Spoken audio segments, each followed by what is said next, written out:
Hello and welcome to the Habitat Friendly Brush Management Friends Group training by San Diego Canyonlands. San Diego Canyonlands is a nonprofit organization based in City Heights, and our mission is to promote, protect, and restore the natural habitats in San Diego County's canyons and creeks. We do this by fostering education and ongoing community involvement in stewardship and advocacy, and by collaborating with other organizations. There are over 150 canyons within our county, and they provide an abundance of canyon benefits. We are the 5th populous county in the United States of America, and San Diego County has the highest biodiversity in the lower 48 states, which is pretty incredible and absolutely worth protecting. To put that in perspective, we have about 3,000 plant species within our county, and the state of Alaska only has 1,500.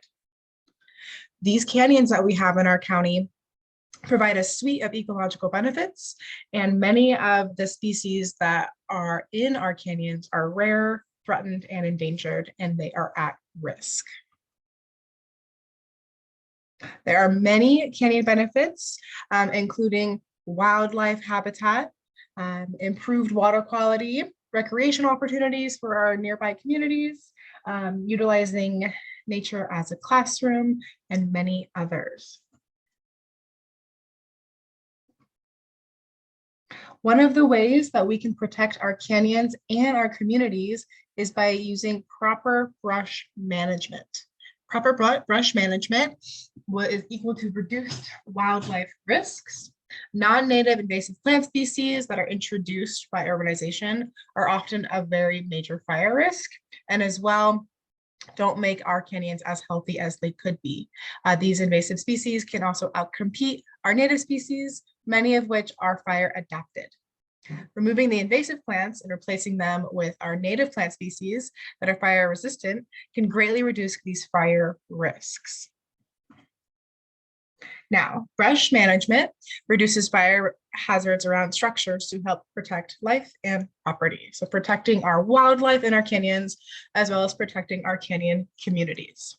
In the city of San Diego, each homeowner living next to a canyon has the responsibility to implement brush management on their property. This creates a 100 feet of defensible space, according to the San Diego Municipal Code, section 1420412. This responsibility not only helps protect the local community, but it also helps protect that sensitive natural resources that exist in our canyon spaces. Brush management must be done in a way that reduces fire hazard, but also minimizes the impact of native vegetation. So it's important to do it in a habitat-friendly manner, not only to make sure that it does its job correctly, but also that we are protecting those native species as well. Now, the brush management zone, or also referred to as the BMZ, is the defensible space 100 feet space, which is divided into 2 zones. Zone 1 must be maintained on a year-round basis, and Zone 2 is maintained on a seasonal basis. Now, Zone 1 is the responsibility of the homeowner.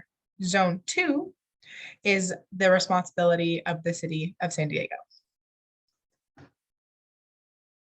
Zone 1 extends 35 feet out from the habitable structure, like somebody's home or local business.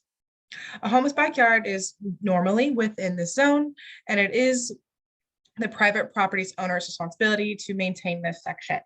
Now, Zone 2 is the remaining 65 feet from that 100 defensible space that extends beyond Zone 1.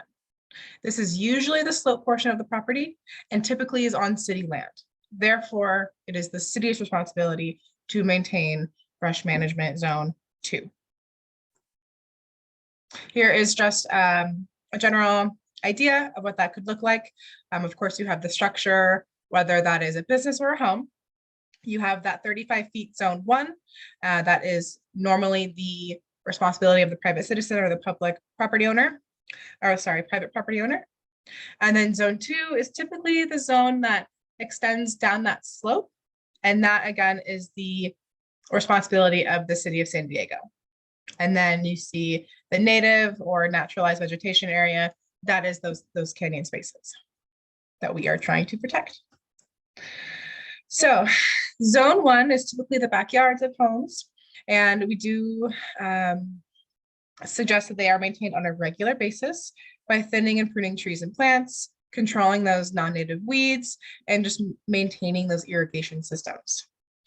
It's recommended that the invasive weeds should be removed, not only because they are typically a fire risk because they dry out during the summer, but they could also extend their seeds into the canyon, creating more of a non-native vegetation, which is typical to a higher fire risk. Plants should also be primarily low growing, less than 4 feet in height, and ideally low fuel and fire resistant. So many of those plant species are actually California native plants. And so it is recommended to plant native because most of our native plants are typically resistant to fire. They grow low, and they also are very pretty. And if you're living near a canyon space, then of course the seeds that come from your garden from the native plants that do eventually go into the canyons would not cause a further risk of invasive species. So in zone 1, again, that is the first 35 feet. All portions of trees other than the trunk, which extend within 10 feet of a structure or the outlet of any chimney, must be cut back. And we will go into depth on suggested ways to do so. Trees adjacent to or overhanging any building must be free of dead wood. And then, of course, roof and rain gutters must be free of leaves, needles, and other dead vegetation. Now, zone 2 is defined by being in the public land, 60 to 100 feet from habitable structures, such as a home. Private property owners are not responsible for zone 2. The city of San Diego maintains zone 2 in the BMZ. There are 2 key factors in creating a fire-safe landscape: providing fuel discontinuity by the separation of the flammable plant cover, also known as thinning, and reduction in the fuel load by cutting out dead and excessive growth of the native or naturalized vegetation. So that could be pruning, removing that dead wood that's in the space. And the next couple slides are going to be outlining the protocols and methods that the city uses for brush management in zone 2, many of which will be able to are encouraged to use in zone 1 as well. So removing dead wood, of course, is a really great idea when you're trying to prevent any type of wildfire. Dead wood could just be fallen trees that have died, or also things like Christmas trees that people put in the canyon spaces. We want to get those removed because they will dry out and can be a very big fire risk, as well as any invasive species. Many of the persistent invasive species die off during the summer, but their dead wood is still there, again, which is a huge fire risk. Thin plants over 2 feet in height by 50% to the height of 6 inches. Do the cuttings in a staggered manner to create a natural look. And then thinning should be prioritized as follows. Of course, again, those invasive non-native species should be the first to go. And then, of course, non-native species, and then any flammable native species, and the native species. And then, of course, typically they do not remove regional sensitive species. The diagram below just shows an example of what a mosaic type landscape could look like. That's essentially just thinning out the vegetation well enough so that a fire, if it does start in one area, will have a harder time jumping over to another area to create a larger wildfire. So typically in the brush management zone 2, they're looking to reduce the coverage to about 50%, not only by removing the non-native invasives, but methodically trimming the native plants that can handle the trimming, and then removing some of that canopy coverage as well. And typically with the trees, they remove what is called the skirt from the bottom. That way there's not fire fuel to the top of the tree. And there is a right way to prune a plant. So you can see the diagram below. You don't want to go too terribly close to the branch because you could harm the tree itself when we're pruning. And if you go too long, it could cause just a safety risk for other people along the trail.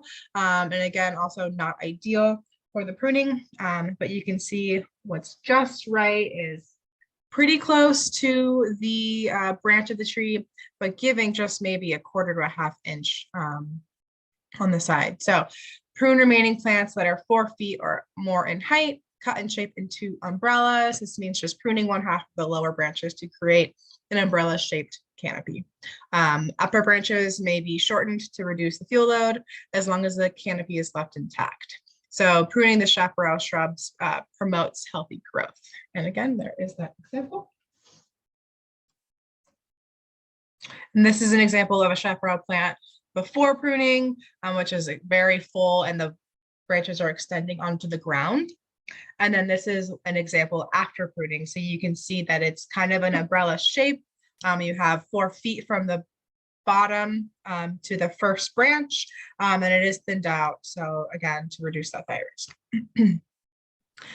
The brush management on zone 2, nothing that has been trimmed can stay on site because of course, if something is trimmed when it's alive and left on site, then it will dry out and become a fire risk. So of course, anything that's in the canyons or in your backyards when you're doing your own brush management, it is best to remove all dead and cut debris.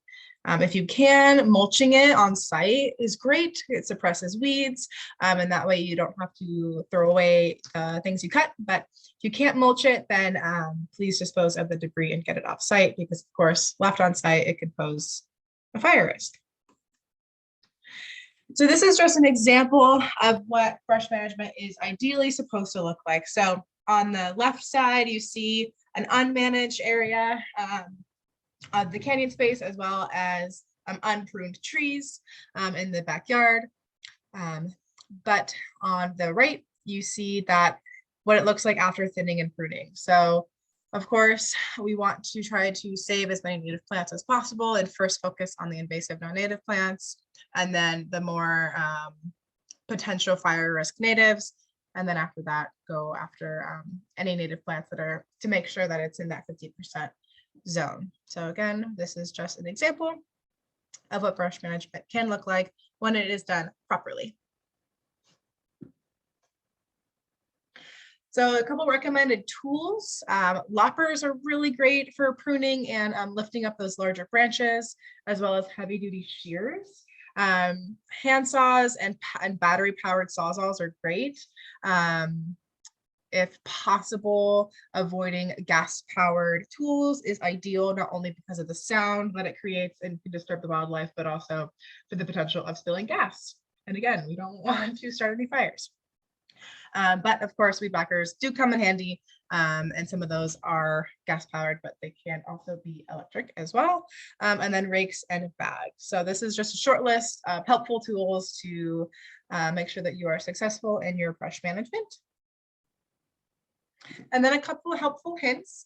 So we are sure not to do brush management with power tools or any major tree trimming during nesting season. So nesting season in San Diego is between March 1st and September 1st. This little guy pictured here is the threatened California gnatcatcher, and they do nest in chaparral plants, often in our canyon spaces. So of course, we do not want to cut down those nests. So try to do your brush management in the winter months. And then also if you're going to be managing it throughout the year, just do trimming mindfully and being sure that you are not cutting down trees with nests in them or using power tools. It's actually, we're not allowed to use power tools during nesting season because again, the sound can greatly disturb the nest and the birds. And of course, planting native plants, if possible, is a great way to help mitigate the fire risk.